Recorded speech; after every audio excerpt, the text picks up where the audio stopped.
The bitter cold stung Margaret Hadley's face as she peered through the frost-coated window of the stage coach, her fingers clutching the crumpled letter that had brought her to this desolate stretch of frontier.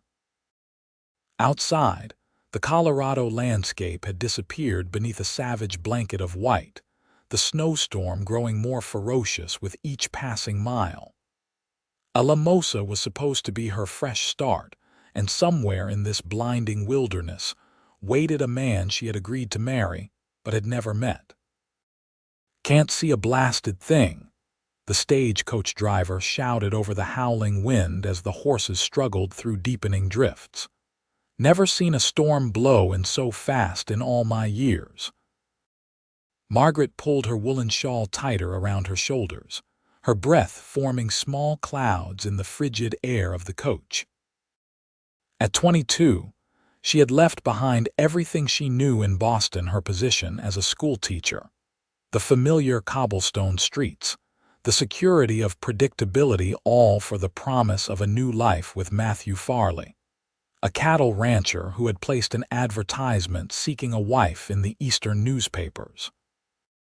The other passengers, an elderly couple and a traveling salesman, looked equally concerned as the coach lurched violently to one side before righting itself. "We'll never make it to Alamosa in this," the salesman declared, peering anxiously out the window. "The driver knows these routes," the elderly man reassured, though his voice wavered with uncertainty. Margaret touched the locket around her neck, the only keepsake she had brought of her parents, both lost to influenza 3 years prior. "How much farther to Alamosa?" she asked, trying to keep her voice steady.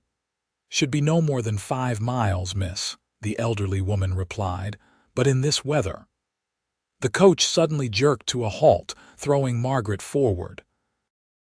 The driver's muffled curses filtered through the howling wind as he jumped down, his boots crunching in the snow.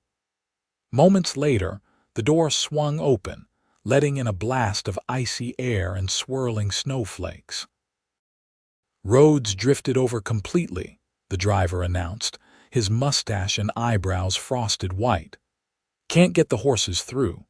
There's a ranch about half a mile ahead I can see lantern light.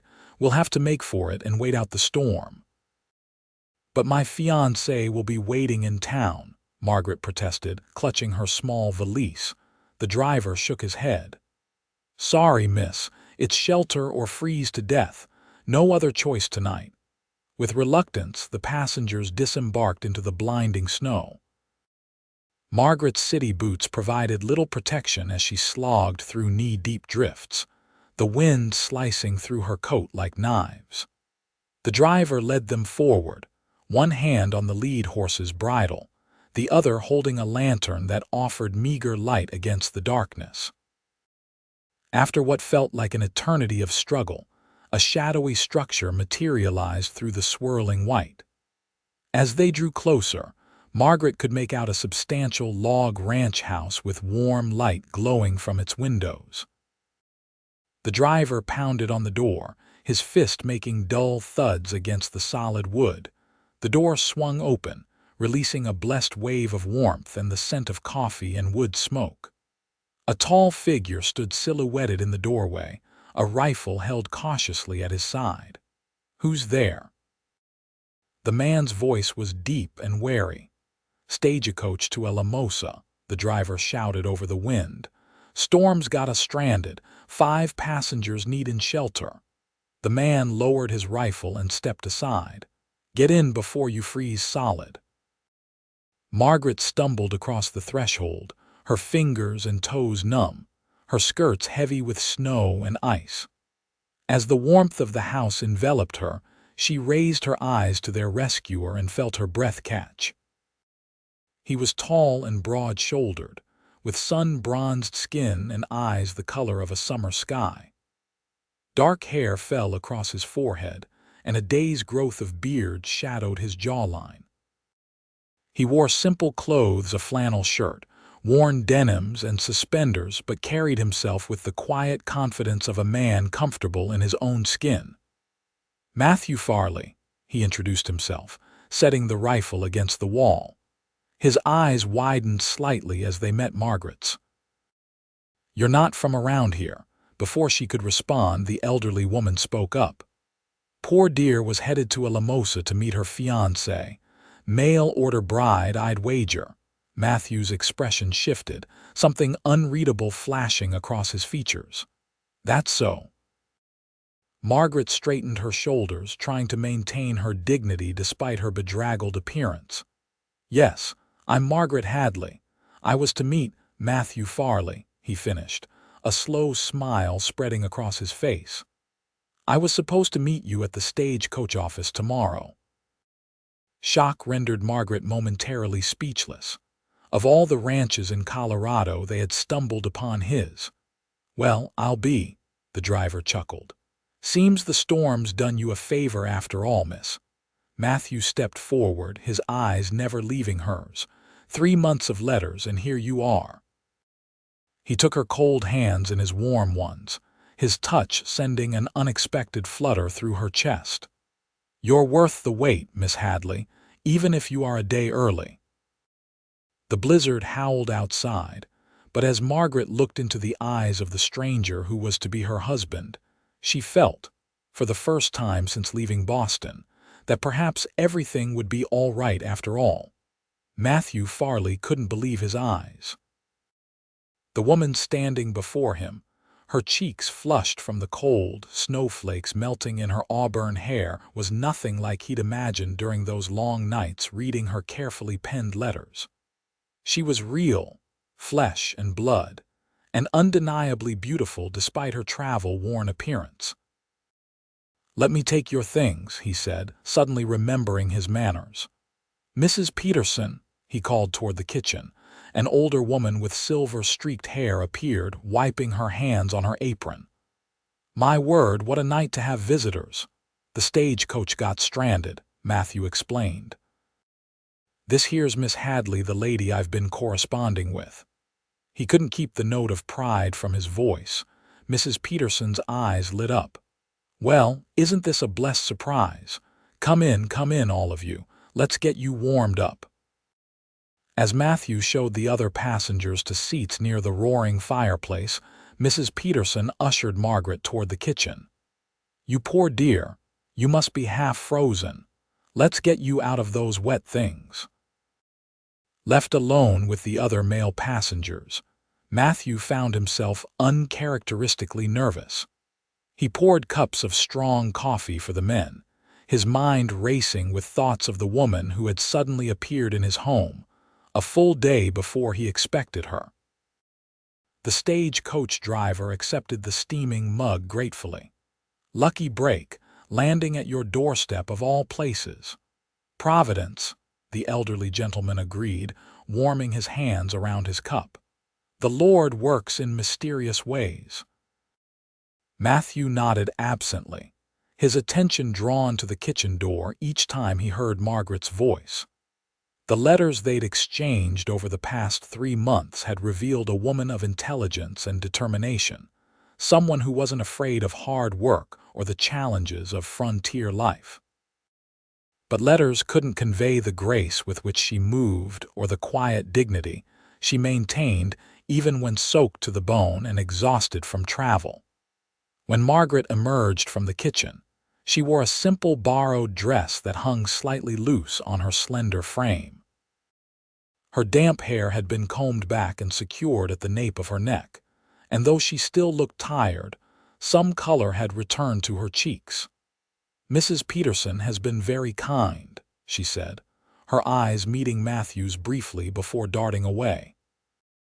"She's been with me since my parents passed 5 years back," Matthew explained, guiding Margaret to a chair near the fire. "Don't know what I'd do without her." An awkward silence fell between them, the reality of their situation suddenly apparent. They were strangers bound by a contract of marriage, meeting for the first time under the most unexpected circumstances. "I should explain about the ranch," Matthew said finally, keeping his voice low enough that only Margaret could hear. "It's not what you might be expecting. It's good land, but we've had 2 hard winters in a row, The cattle herd is smaller than I'd like, and the house." He gestured around them. "It's solid, but it's not fancy like you might be used to back east." Margaret's expression softened. "Mr. Farley, Matthew, please." "Matthew," she corrected herself, the name feeling strange on her tongue. "I didn't come west expecting luxury. Your letters were honest about the challenges, and I appreciate that honesty." She hesitated, then added, "I should be equally honest. I'm not afraid of hard work, but I've never lived on a ranch. There's much I'll need to learn." Relief washed over his face. "We'll figure it out together, if you're still willing." The unspoken question hung between them. Now that they'd met, did either of them wish to reconsider their arrangement? Margaret studied him, taking in the strength evident in his hands, the earnestness in his eyes, the way his shirt stretched across broad shoulders accustomed to physical labor. He wasn't the polished gentleman she might have married in Boston, but there was something refreshingly genuine about him. "I made my choice when I boarded the train in Boston," she said quietly. "I'm not one to turn back." His smile transformed his face, lighting his eyes and revealing a warmth that hadn't been apparent in his cautious demeanor. "Nor am I, Miss Hadley. Nor am I." Mrs. Peterson appeared with a steaming pot of stew and a basket of freshly baked bread, breaking the moment between them. As the stranded travelers gathered around Matthew's large oak dining table, the conversation turned to news from the east, local happenings, and predictions about when the storm might break. "Could be days," the driver said glumly, accepting a second helping of stew. "Worst storm I've seen this early in the season." "You're all welcome to stay until the road's clear," Matthew assured them. "We've got plenty of room." As the meal progressed, Margaret found herself watching Matthew interact with his unexpected guests. He was quiet but attentive, answering questions thoughtfully and making sure everyone had what they needed. Not once did he complain about the inconvenience they'd brought to his door. Later, after the others had retired to the rooms Matthew had prepared, Margaret lingered by the fire, unable to sleep despite her exhaustion. The events of the day, the harrowing journey, the storm, the unexpected meeting with her future husband had left her mind too active for rest. She heard Matthew's footsteps before she saw him, the wooden floorboards creaking slightly beneath his weight. He carried 2 mugs of tea, offering one to her without a word. "Thank you," she said, wrapping her cold fingers around the warm ceramic. He settled into the chair opposite her, his gaze on the dancing flames. "I built this house myself," he said after a moment. "Started it the year after my folks passed. My father's cabin was too small, too full of memories." He looked around the spacious room, pride evident in his eyes. "Took me 2 years to get it right." "It's beautiful," Margaret said sincerely. The house, though simple, was well crafted, with careful attention to details like the carved newel post on the staircase and the smooth, polished floorboards. "I built it thinking someday I'd have a family to fill it," he admitted, a hint of color touching his cheekbones. "Gets mighty quiet out here, especially in winter." Margaret found herself wondering what it would be like to share this house with him, to make it a home. "Why did you write to me?" she asked suddenly. "There must be eligible women in Alamosa." Matthew considered her question, taking a sip of his tea before answering. "There are a few, but most are spoken for, those who aren't." He shrugged. "I wanted someone who chose this life with open eyes, not someone who'd grow to resent it." His gaze met hers directly. "Your first letter you talked about wanting purpose, about building something meaningful. That's what I want too." The honesty in his voice touched something deep within Margaret. She had indeed written those words, pouring her heart onto paper for a stranger, because it felt safer than confessing her dreams to those who knew her in Boston. "I meant what I wrote." "So did I," he replied simply. They sat in companionable silence for a time, the fire crackling and popping, the wind whistling around the eaves of the house.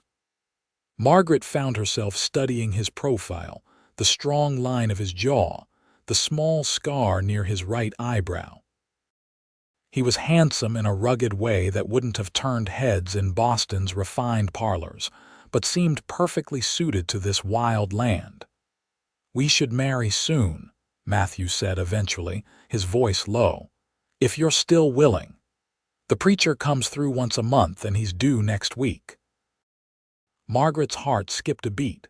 Despite their agreement, the reality of marriage to this man she just met sent a flutter of nervousness through her.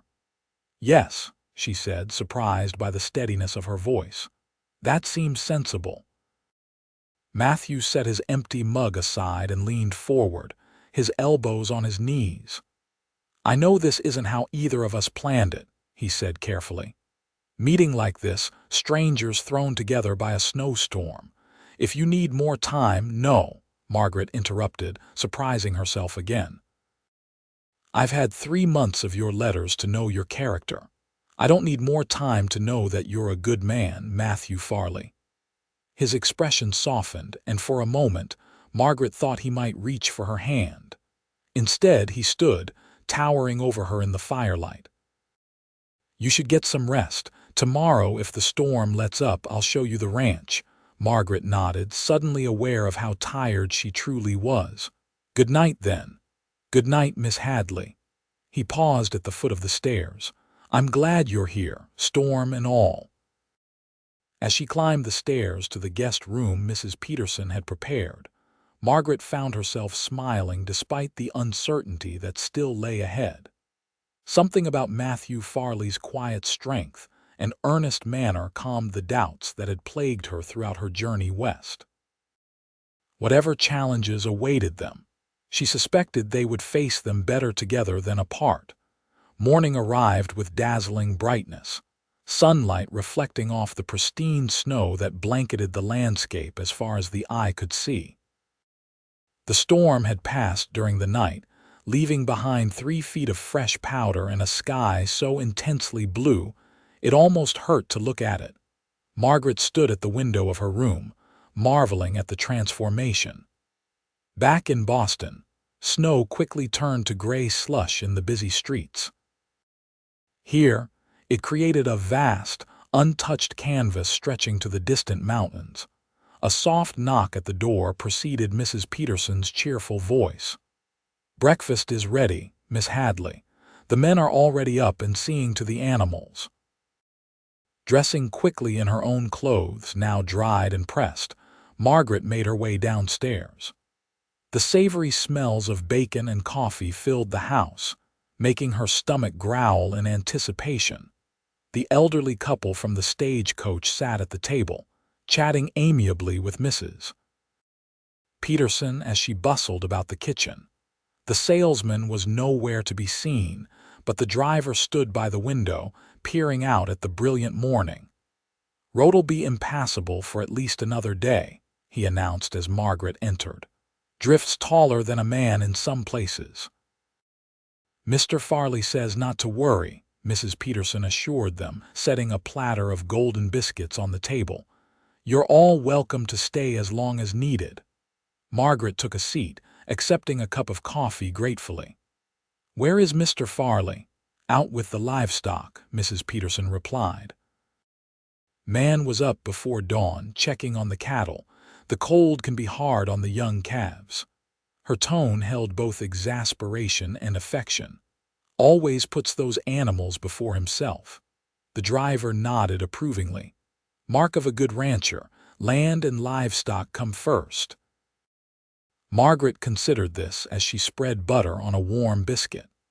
Matthew's letters had mentioned his dedication to building his herd, the pride he took in raising quality cattle that could withstand the harsh Colorado winters. It was one of the qualities that had impressed her, his commitment to doing things properly, even when it meant more work. The back door opened with a gust of cold air, and Matthew entered, stamping snow from his boots. His cheeks were ruddy from the cold, his breath still visible in clouds as he pulled off his gloves and hat. "All's well with the herd," he announced. "Lost one old cow, but the rest made it through." His eyes found Margaret's across the room, and his serious expression softened slightly. "Good morning." "Good morning," she replied, suddenly self-conscious under his direct gaze. He hung his heavy coat on a peg by the door and joined them at the table, accepting the plate Mrs. Peterson handed him with a nod of thanks. "Driver says the road to town won't be clear until tomorrow at earliest," he informed Margaret between bites. "Thought I'd show you around the ranch today if you're interested." "I'd like that," Margaret said, warming to the idea of seeing the land that would be her home. After breakfast, Matthew found her a pair of his mother's old boots and a heavy coat that would better protect her from the cold. "It's beautiful out there," he said as he helped her with the unfamiliar fastenings of the coat, "but the cold can bite if you're not prepared." The sunlight outside was blinding, reflecting off the snow with diamond brilliance. Margaret squinted, wishing she'd brought the tinted spectacles she'd seen advertised for snow travelers. "Here," Matthew said, noticing her discomfort. He handed her a pair of leather goggles with darkened glass. "They look silly, but they'll save your eyes." "Where did you get these?" Margaret asked, slipping them on with relief. "Made 'em myself after nearly going snow blind my first winter here," he explained, donning a similar pair. "Come on the barn first, then I'll show you the rest." The snow crunched beneath their boots as Matthew led the way, breaking a trail for her to follow. The cold air burned in Margaret's lungs, but it was invigorating rather than painful. Around them, the ranch lay peaceful under its blanket of white, the barn and outbuildings, corrals and fences emerging like islands in a frozen sea. Inside the barn, welcome warmth greeted them along with the earthy smells of hay and livestock. Several horses peered curiously over their stall doors, nickering softly at Matthew's approach. "This beauty is Sadie," Matthew said, stroking the neck of a chestnut mare. "She's yours if you want her. Gentle but spirited, reminds me of you." Margaret looked at him in surprise. "You barely know me." A slow smile spread across his face. "Your letters told me plenty. The way you stood up to your uncle when he tried to discourage you from coming west. How you taught those children others had given up on." He shrugged. "Takes spirit to leave everything familiar behind and start fresh." Touched that he'd remembered such details from her letters, Margaret reached out tentatively to stroke Sadie's soft nose. The horse lipped gently at her fingers, making her laugh. "She likes you," Matthew observed, his eyes warm as they rested on Margaret's face. They continued through the barn, Matthew introducing each animal as though they were old friends rather than livestock. His genuine affection for the creatures was evident in the way he spoke to them, checked their feed, and ensured their comfort. "Most ranchers around here run cattle primarily," he explained as they exited the barn. "I'm diversifying horses, some sheep, even a few goats. Drought or disease can wipe out a single-product ranch. I aim to be more resilient." As they trudged through the snow toward a rise that offered a view of the entire property, Margaret found herself increasingly impressed by Matthew's foresight and planning. He wasn't just working for today, but building for the future. At the top of the rise, Matthew stopped, sweeping his arm to indicate the vast landscape before them. Farley Ranch, 500 acres, from that creek in the east to the ridge of hills in the west. Not the biggest spread in Colorado, but good land, with year-round water and shelter for the animals. Pride rang clear in his voice. Margaret took it all in the rolling terrain, the cluster of buildings that formed the heart of the ranch, the distant cattle visible as dark specks against the whiteness. It was beautiful in a wild, untamed way, so different from the manicured parks and crowded streets of Boston. "It's magnificent," she said honestly. It's a lot of work, Matthew cautioned, though he looked pleased by her reaction. Summer's short and winter's long. We have to make every day count when the weather's good. Margaret repeated softly, the reality of her decision crystallizing in that moment. This would be her home, her life, her future shared with this man beside her. Matthew turned to face her, his expression serious beneath the leather goggles. I know it's not what you're used to. No theaters or fancy shops, no crowds or society parties. Just open country, hard work, and quiet evenings. He hesitated, then added, if it's not what you want, if you'd rather go on to town when the road's clear and take the next stage back east, I'd understand. No hard feelings. Margaret recognized the offer for what it was, a chance to walk away with dignity intact, before vows were spoken or promises made that couldn't be undone. It was the act of an honorable man, one who wouldn't hold her to a bargain she might regret. She looked out over the snow-covered ranch once more, trying to imagine herself here through the changing seasons, planting a garden in spring, helping with the haying in summer, preserving food for winter. It wouldn't be an easy life, but it could be a meaningful one. I didn't come all this way to turn back at the first sign of difficulty, she said firmly. Your letters never promised luxury, only partnership. That's what I want. Matthew, a real partnership, building something worthwhile together. Relief flooded his features, quickly replaced by something warmer, more intense. For a moment, Margaret thought he might kiss her, but instead he took her gloved hand in his. Partners, then, he said, giving her hand a gentle squeeze.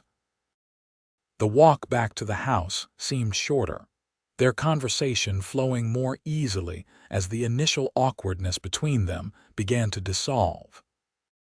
Matthew pointed out where he planned to expand the orchard, asked her opinion about adding rooms to the house, and listened attentively when she spoke of wanting to start a small school for the children of neighboring ranches.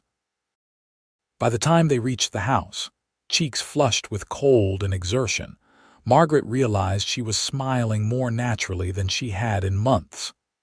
There was something refreshingly straightforward about Matthew Farley, no pretense, no hidden agendas, just honest words and clear intentions. Inside, they found Mrs. Peterson preparing lunch while the other guests played cards by the fire. The salesman had apparently departed, having convinced a neighboring rancher to take him to town by horseback. Perfect timing, Mrs. Peterson said, eyeing their snow-dusted figures with motherly concern. Get those wet things off and come warm yourselves. Stew's almost ready. As they shed their outdoor gear, Matthew leaned close to Margaret. After lunch, I thought you might like to see the library. It's small, but I've been collecting books whenever I can get to Denver. Her eyes lit up at the mention of books. You have a library. You never mentioned it in your letters. A hint of color touched his cheekbones. Wanted it to be a surprise. Remembered you writing about how much you love reading. It was a thoughtful gesture that touched Margaret deeply. In that moment, she began to believe that perhaps this arranged marriage might grow into something more meaningful than mere convenience, something that, given time and care, might even resemble love. The next day dawned clear and cold, the sun rising in a flawless sky that promised good traveling weather. The stagecoach driver, after conferring with Matthew, declared the roads passable enough to continue their journey to Alamosa. We should arrive by midday, he told his passengers as they gathered their belongings. Town's only a few miles from here as the crow flies, but the road winds a bit.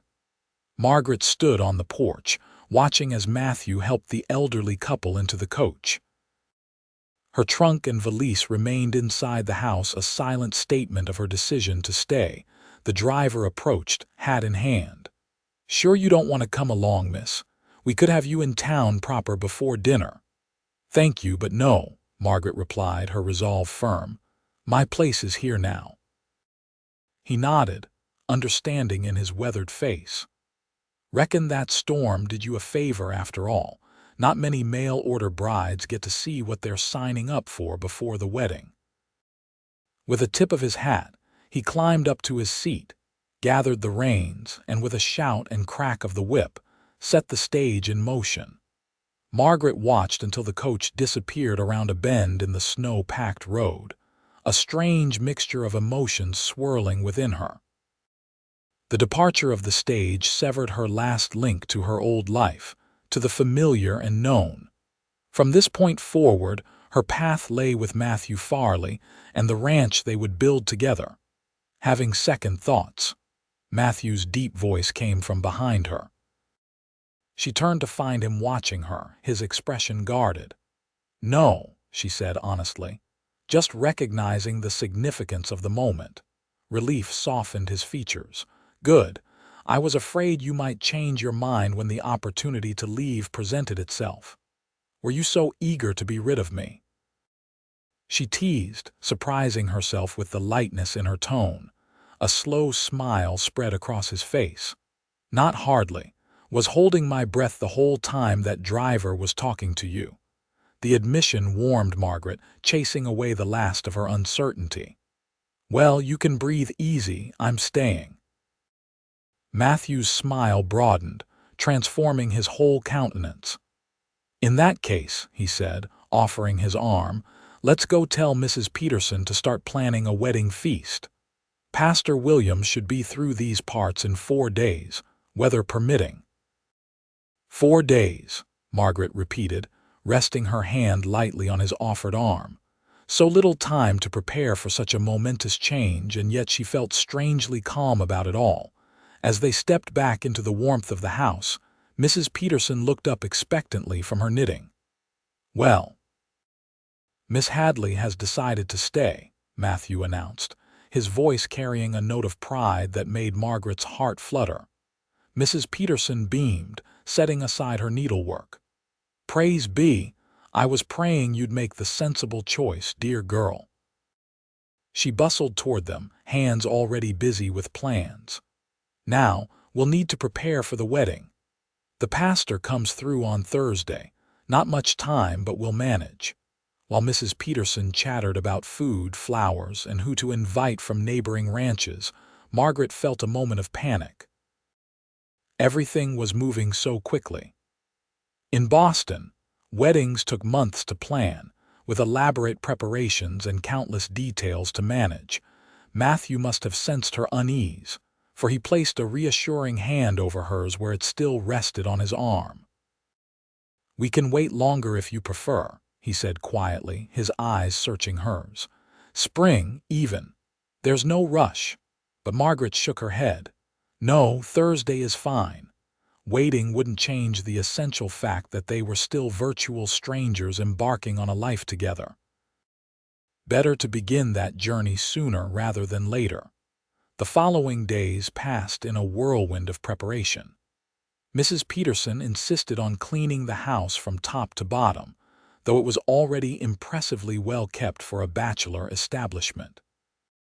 Margaret found herself equally busy, going through her trunk to find her best dress and helping prepare food that could be stored until the wedding day. Matthew, meanwhile, rode to several neighboring ranches to extend invitations. "Nothing fancy," he assured Margaret when she expressed concern about hosting many guests. "Just a few friends who'd be mighty disappointed if they missed the occasion."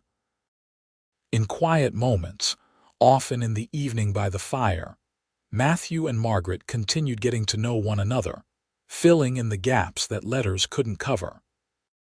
She learned that he had a dry sense of humor that emerged when he was relaxed, that he was self-taught in many subjects through voracious reading, and that he harbored a secret talent for woodcarving. He, in turn, discovered her passion for teaching, her fondness for music, though she admitted to playing piano only passably, and her unexpected skill at chess, which led to several competitive matches that left him both impressed and determined to improve his game. On the morning of the wedding, Margaret woke before dawn, her mind too active for sleep. She slipped quietly downstairs, intending to make herself a cup of tea, but found Matthew already at the kitchen table, a steaming mug before him and a book open in his hands. He looked up at her entrance, surprise giving way to a warm smile. "Couldn't sleep either." Margaret shook her head, suddenly self-conscious in her nightgown and hastily donned shawl. "Too many thoughts." He nodded understanding, closing his book and rising to pour her a cup of the fragrant tea. "Second thoughts?" "No," she said quickly, perhaps too quickly, for he raised an eyebrow in question. "Not second thoughts exactly, just awareness of how unusual our situation is." Matthew handed her the tea and gestured for her to join him at the table. "Most marriages out here start this way," he said matter-of-factly. "Two people agreeing to build a life together, sometimes barely knowing each other at the start." "And do they succeed?" Margaret asked, wrapping her cold fingers around the warm cup. His eyes met hers, serious and thoughtful. "The ones who work at it do. The ones who remember it's a partnership, not just a convenience." He hesitated, then added, "I aim to be a good husband to you, Margaret. That's a promise I won't break." The simple sincerity in his voice touched her deeply. "And I aim to be a good wife to you," she replied softly. For a moment, they sat in companionable silence, watching as the first pale light of dawn crept through the kitchen window. It felt like a sacred moment, a quiet promise between them before the more public vows they would exchange later that day. "I have something for you," Matthew said suddenly, reaching into his pocket. He withdrew a small wooden box, carefully carved with an intricate pattern of wildflowers. "It was my mother's," he explained, placing it before her. Margaret opened it with careful fingers to find a simple gold band nestled inside. "It's beautiful," she whispered, touched by the gesture. "She wore it for 30 years, Matthew said, his voice holding a note of reverence. "Through good times and hard ones. My father gave it to her when they were hardly more than kids, starting out with nothing but dreams and determination." Margaret looked up, meeting his gaze. "Are you sure you want me to have it? It's such a precious keepsake." "I'm sure," he said firmly. "She would have wanted you to wear it. She always said the right woman would come along someday." A hint of color touched his cheeks. "I think she'd approve of my choice." The implication that he had chosen her, actively wanted her as his wife, not just accepted her as a practical solution, sent a warmth spreading through Margaret that had nothing to do with the tea. By midday, the house was ready for the ceremony and celebration to follow. Mrs. Peterson had outdone herself, making the already comfortable home festive with pine boughs, dried flowers, and her best linens on the tables. The aroma of roasting meat and baking pies filled the air, promising a feast to remember. Margaret stood before the small mirror in her room, hardly recognizing the woman who looked back at her. She wore her best dress, a deep blue silk that she'd carefully preserved for special occasions, with her mother's lace collar and cameo brooch. Mrs. Peterson had helped her arrange her hair in an elegant style, adorned with a few preserved white flowers. A knock at the door preceded Mrs. Peterson's entrance, her eyes immediately filling with tears at the sight of Margaret. "Oh, my dear girl, you look absolutely beautiful." "Do I look appropriate?" Margaret asked uncertainly. "Not too fancy for a ranch wedding. You look perfect," the older woman assured her. "Matthew won't be able to take his eyes off you." She stepped forward to adjust the lace collar slightly. "The guests are arriving and Pastor Williams just rode in." "Are you ready?" Margaret took a deep breath, smoothing her hands over the silk of her dress. "Yes," she said, and realized she meant it. "I'm ready." The ceremony took place in the main room of the house, where the furniture had been rearranged to create a space for the small gathering. About 20 people stood in a loose semicircle, neighboring ranchers and their families. a few townspeople who had braved the snow-packed roads, and Mrs. Peterson, who had claimed a place of honor in the front. Matthew waited by the fireplace with Pastor Williams, a kindly-faced man with white hair and spectacles. When Margaret appeared at the top of the stairs, a hush fell over the assembly, all eyes turning to watch her descent. But Margaret saw only Matthew. He stood straight and tall, freshly shaved, wearing what was clearly his best suit, perhaps the only suit he owned, but well cared for and perfectly fitted to his broad shoulders. The look in his eyes as he watched her approach was one of undisguised admiration and something deeper that made her heart race. The ceremony itself was brief but meaningful, the pastor's words emphasizing the sacred partnership they were entering and the commitment required to make it flourish. When it came time for the exchange of rings, Matthew placed his mother's gold band on Margaret's finger with gentle reverence. "With this ring I thee wed," he said, his deep voice steady despite the emotion evident in his eyes. Margaret, having nothing to offer in return, felt a moment of regret, but Matthew simply smiled and squeezed her hand reassuringly.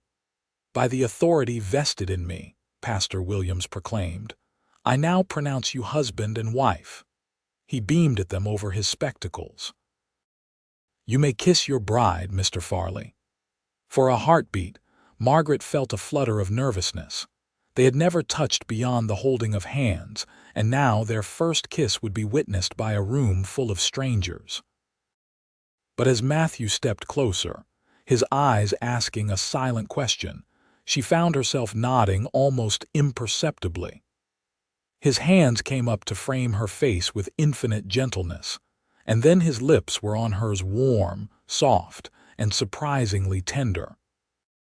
It was a chaste kiss, appropriate for the setting, but something in the careful way he held her, as though she were precious beyond measure, sent a shiver of awareness through her that had nothing to do with propriety. When they parted, his eyes held a question, and she answered with a small smile that seemed to reassure him. Then they turned to face their guests, who erupted in cheers and congratulations. The celebration that followed was unlike any wedding Margaret had attended in Boston.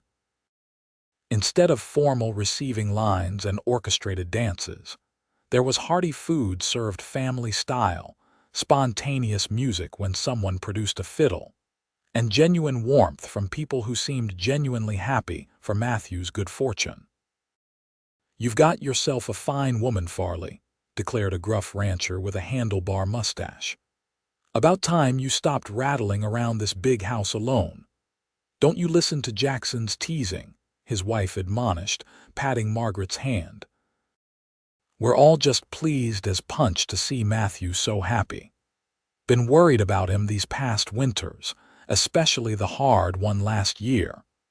Throughout the afternoon, Margaret was introduced to so many neighbors that the names began to blur together. But what stood out was the obvious respect they all held for her new husband, and their sincere welcome to her as the newest member of their community. As evening approached, the guests began to depart, each offering final congratulations and promises to visit once the weather improved further. Pastor Williams was among the last to leave, pressing a Bible into Margaret's hands as a wedding gift. "Every home needs the good book," he said kindly, "and every marriage needs its wisdom. May God bless your union with joy and fruitfulness." Finally, only Mrs. Peterson remained, bustling about the kitchen to put away the last of the food before preparing to retire to her small cottage behind the main house, where she normally resided. "I've left a cold supper for you on the sideboard," she told them, donning her coat and gathering her things. "And breakfast is all laid out for morning. I won't be back until noon tomorrow." The meaningful look she gave Matthew made it clear she was deliberately giving the newlyweds privacy for their first night together. As the door closed behind her, A sudden awkwardness fell between Matthew and Margaret. They stood in the main room, now restored to its usual arrangement but still bearing evidence of the day's celebration, a few pine needles on the floor, the lingering scent of food and guests. "Well, Mrs. Farley," Matthew said finally, using her new title for the first time. "That's a day to remember." "Indeed it is." "Husband," Margaret replied, testing the word on her tongue. His smile at the term warmed her, chasing away some of the nervousness that had begun to build as evening approached. "Are you hungry?" he asked. "Mrs. Peterson's cold chicken is legendary." Margaret shook her head. "Too much excitement for appetite, I'm afraid." Matthew nodded, understanding. "Would you like to sit by the fire for a while? It gets cold quickly once the sun sets, even this time of year." They settled in the chairs before the fireplace, the crackling flames providing both warmth and a focus for their gaze that eased the tension between them. Matthew poured them each a small glass of whiskey for medicinal purposes, he said with a hint of humor. "Helps with wedding day nerves." The first sip burned Margaret's throat, but the second went down more smoothly, spreading warmth through her chest. She found herself relaxing, the events of the day settling into a pleasant glow of memory. "Your friends are very kind," she observed. "I wasn't expecting such a warm welcome." "People look out for each other out here," Matthew explained. "Have to, with distances being what they are and winters so harsh. A neighbor in need isn't just a charity case, they're someone you might need yourself someday." They talked quietly as the fire burned lower, Matthew telling stories about some of the more colorful characters she'd met that day, Margaret sharing anecdotes from her teaching days in Boston. The whiskey and the warmth made her eyelids grow heavy, and she failed to stifle a yawn. Matthew noticed immediately. "You're exhausted," he said gently. "It's been quite a day." Margaret nodded, suddenly aware of the reality that awaited them upstairs, the shared bedroom, the marital bed, the expected consummation of their vows. Her nervousness must have shown on her face, for Matthew's expression softened with understanding. "Margaret," he said quietly, using her given name with a new intimacy. "I want you to know something. What's between us, it's new and untested. We've made promises today, and I intend to honor them fully." "But," he hesitated, choosing his words with obvious care. "There are different kinds of promises.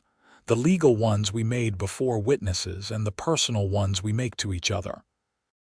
He reached across the space between their chairs to take her hand. "I promise you this. I won't rush what should grow naturally. We have time, a lifetime, to become truly husband and wife in every sense." Relief washed through Margaret, followed quickly by a wave of gratitude for his sensitivity. "Thank you," she whispered, squeezing his hand. His smile was gentle, with no hint of disappointment or frustration.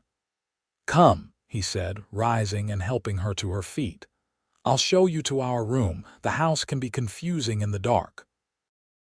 Their room, his room, now theirs, was at the end of the upstairs hallway, a spacious chamber with a large four-poster bed that Matthew had crafted himself, as he shyly explained.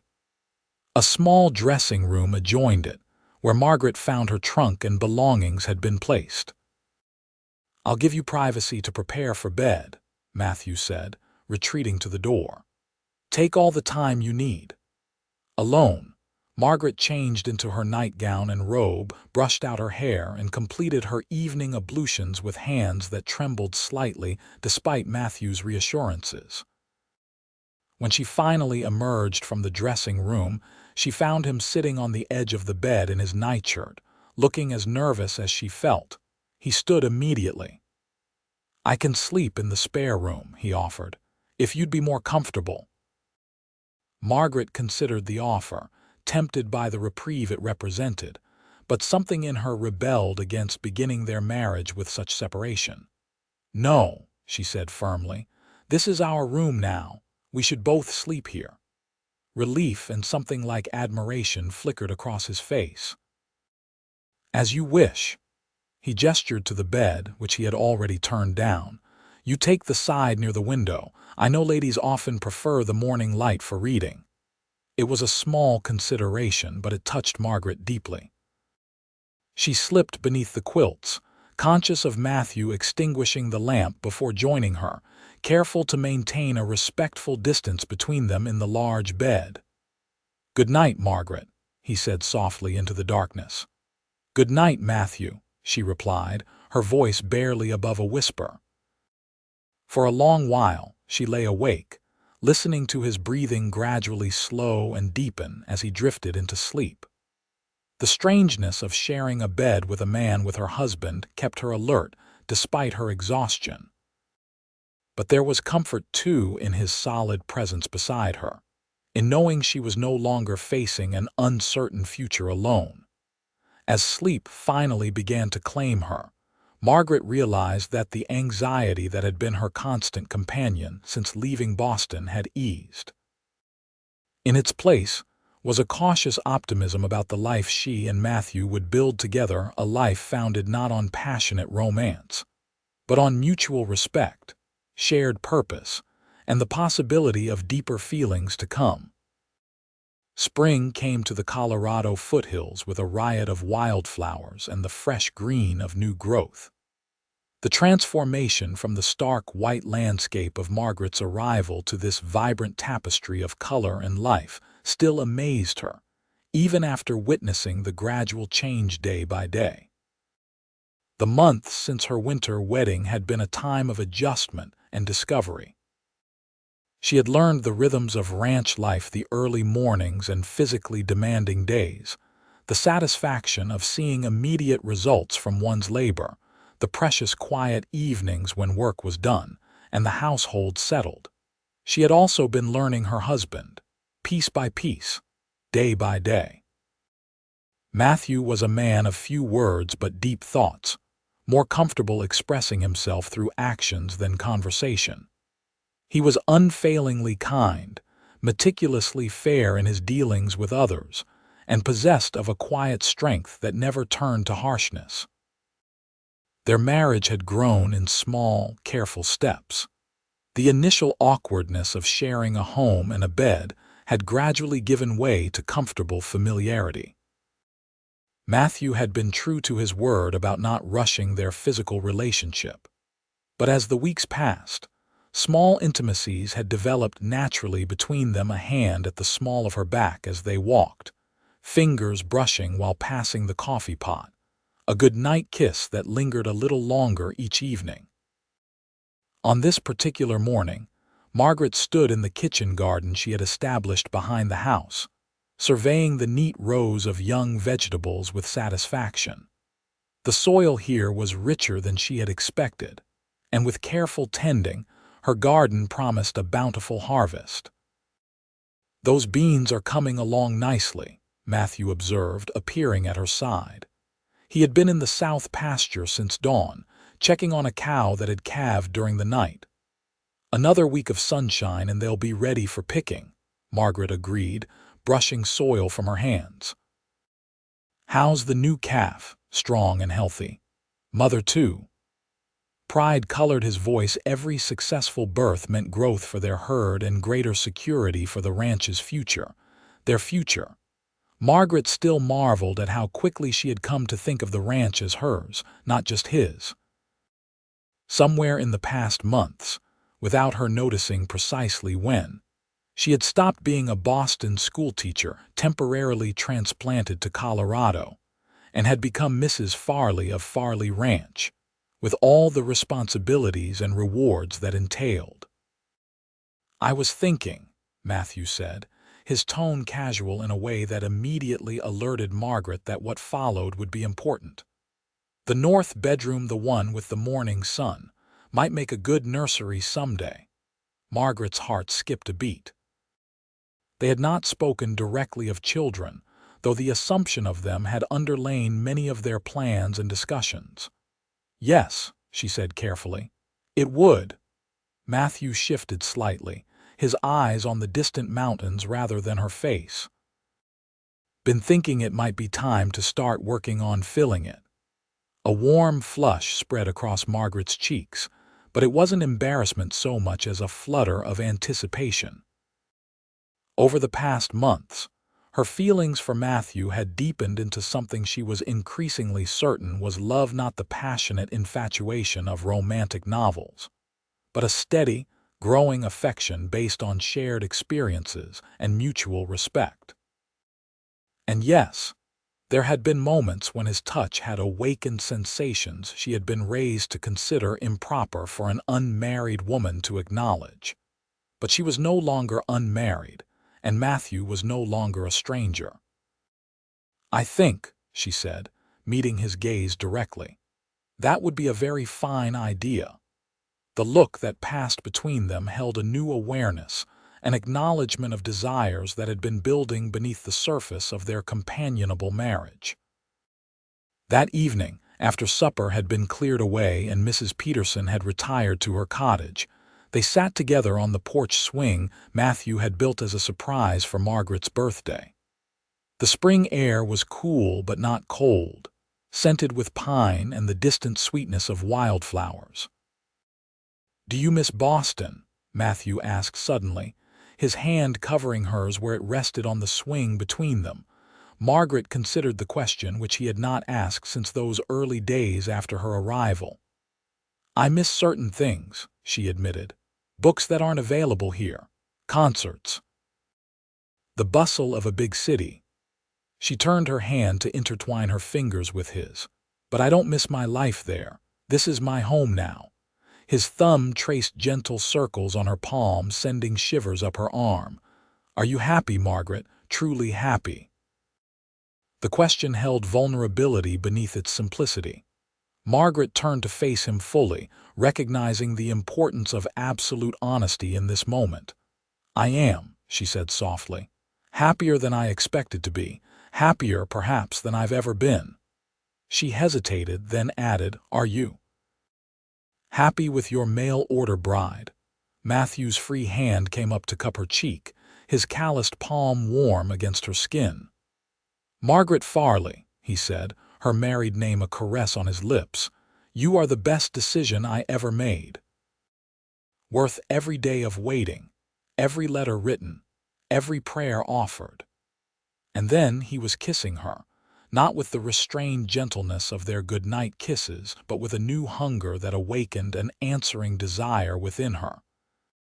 Margaret's arms went around his neck, drawing him closer as the swing swayed gently beneath them. When they finally parted, both breathless, Matthew rested his forehead against hers. "I love you," he said simply. "Been wanting to say it for weeks, but wasn't sure if it was too soon." Joy bloomed in Margaret's chest, bright and warm as the spring sunshine. "I love you too," she whispered, the words feeling both momentous and completely natural. "And it's not too soon. It's exactly the right time."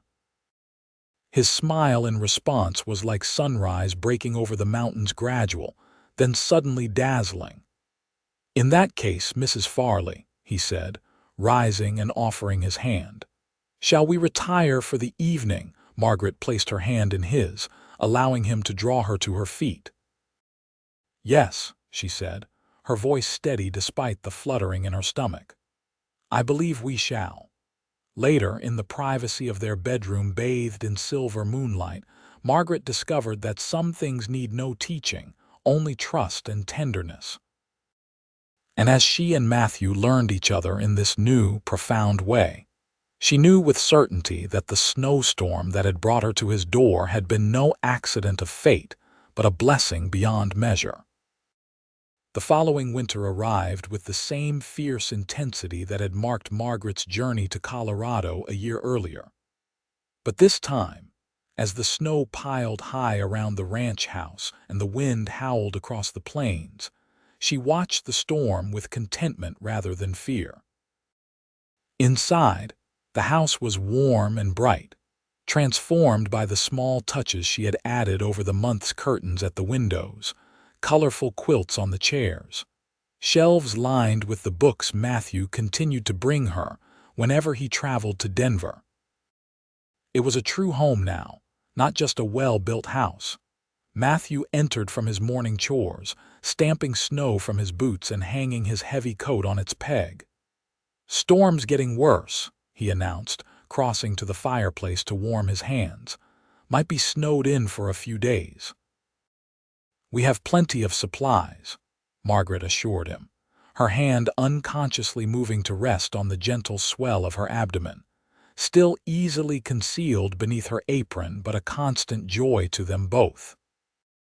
Their child, the first of many, they hoped would arrive in the summer, when the ranch was at its most abundant. Matthew's eyes followed the movement of her hand, his expression softening as it always did when reminded of their coming child. Crossing the room, he placed his own hand over hers, the simple gold band on his finger a gift she had surprised him with on their half-year anniversary catching the firelight.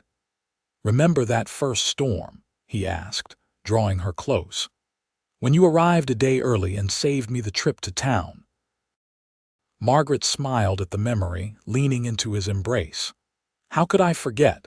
I was terrified of the storm, of meeting you, of what I'd gotten myself into. And now—" His voice held a hint of teasing, but she heard the genuine question beneath it. Standing in the circle of his arms, with the life they had built together surrounding them and their child growing beneath their joined hands, Margaret knew her answer with perfect clarity. "Now," she said, rising on tiptoe to kiss him softly, "I'm exactly where I'm meant to be." Outside, the Colorado winter raged on, but within the walls of Farley Ranch, love had bloomed from the most unexpected of beginnings, a mail-order arrangement, a chance meeting in a blizzard, and a cowboy's simple truth: "You're worth the wait." 5 years later, the Farley Ranch had flourished beyond Matthew's most optimistic predictions. The cattle herd had doubled, the orchards were producing abundantly, and the modest sheep flock provided wool that Margaret had learned to spin and weave during the long winter months. But the greatest treasures of their life together played in the front yard on this warm summer afternoon: 4-year-old Samuel, with his father's blue eyes and determined chin, carefully showing his little sister Catherine how to build a tower with the wooden blocks Matthew had carved for them. At just 2, Catherine was already showing signs of her mother's quick intelligence and love of books, toddling after her brother with a determined expression that made Margaret smile as she watched from the porch, her hands busy with mending. "Mama, look," Samuel called, pointing proudly to his creation. "It's tall as the barn." "Very impressive," Margaret praised, setting aside her sewing to give him her full attention. "What do you think, Catherine? Isn't your brother clever?" The little girl nodded solemnly, before deliberately placing one more block on top, her face breaking into a delighted grin when it stayed in place rather than toppling the structure.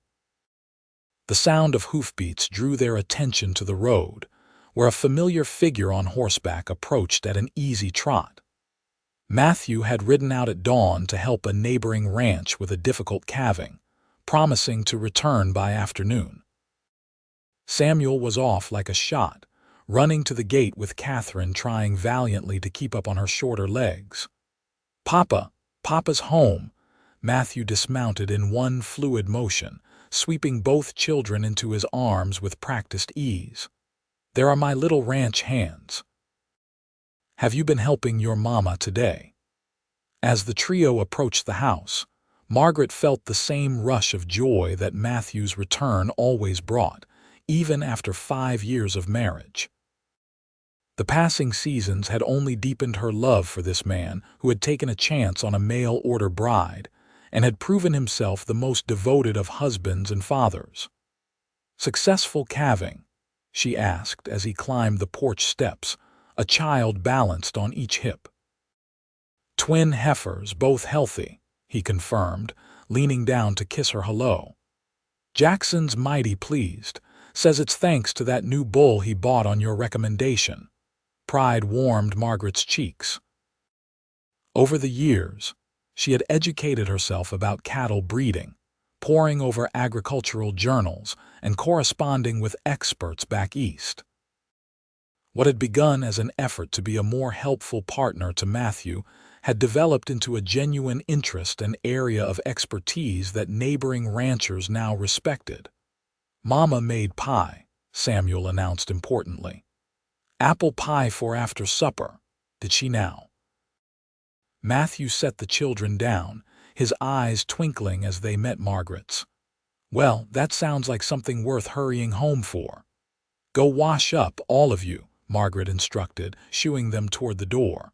"Supper's nearly ready." As Matthew herded the children inside, promising to tell them about the new calves while they washed, Margaret remained on the porch for a moment longer, savoring the peaceful beauty of the ranch in summer.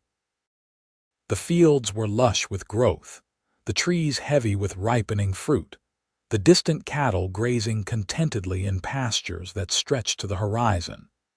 It was a far cry from the life she had imagined for herself when she'd responded to a stranger's advertisement all those years ago. Better, in all the ways that truly mattered. The evening passed in the comfortable routine they had established, a hearty supper together, stories for the children, the peaceful rhythm of preparing for night once the little ones were tucked into their beds. As Margaret brushed out her hair before their bedroom mirror, she caught Matthew watching her from the doorway, a look of quiet wonder on his face. "What is it?" she asked, setting down her brush. He crossed the room to stand behind her, his hands coming to rest lightly on her shoulders. "Just thinking how lucky I am," he said, their eyes meeting in the mirror's reflection. "That stagecoach could have stopped anywhere that night, could have been any ranch in Colorado." "But it wasn't," Margaret replied softly, covering one of his hands with her own. "It was yours." "Ours," he corrected, bending to press a kiss to the curve of her neck. "Everything I have is yours, Margaret, everything I am." Later, as they lay together in the darkness, Margaret nestled in the protective circle of Matthew's arms. She reflected on the strange and wonderful journey that had brought her to this place, this man, this life. The mail-order bride who had arrived during a snowstorm had found not just a husband but a partner, not just a home but a purpose, not just security but love beyond measure. Outside, a summer rain began to fall, gentle and nourishing on the land they tended together. And inside, safe and warm and complete, the Farleys slept, a family built not from obligation or convenience, but from choice, commitment, and a love that had grown stronger with each passing season. Margaret knew, with the deep certainty that comes from lived experience, that she would choose this life again and again, snowstorms, hardships, and all. For some journeys, no matter how difficult, lead precisely where one is meant to be. And sometimes, the things most worth having are indeed the things most worth the wait.